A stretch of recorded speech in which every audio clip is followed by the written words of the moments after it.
কেউ ছালটা ছাড়িয়ে নিয়ে সিদ্ধ করেছে, পাতাগুলো ছিঁড়ে শিলে পিষছে কেউ, কেউ বা ভাজছে গরম তেলে, খোস দাঁত হাজা চুলকুনিতে লাগাবে। চর্মরোগের অব্যর্থ মহৌষধ। কচি পাতাগুলো খায়ও অনেকে, এমনি কাঁচাই, কিংবা ভেজে বেগুন সহযোগে। যকৃতের পক্ষে ভারী উপকারী। কচি ডালগুলো ভেঙে চিবোয় কত লোক, দাঁত ভালো থাকে। কবিরাজরা প্রশংসায় পঞ্চমুখ। বাড়ির পাশে গজালে বিজ্ঞরা খুশি হন, বলেন নিমের হাওয়া ভালো, থাক কেটো না। কাটে না, কিন্তু যত্নও করে না।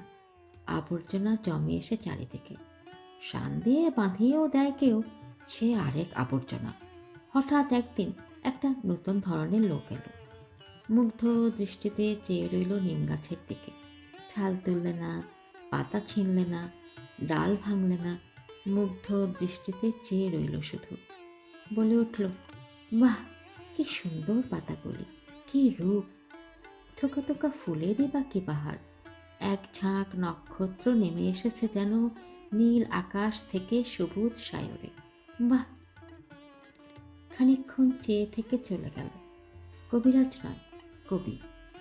নিম গাছটার ইচ্ছে করতে লাগলো লোকটার সঙ্গে চলে যায়, কিন্তু পারলে না। মাটির ভিতর শিকড় অনেক দূরে চলে গেছে।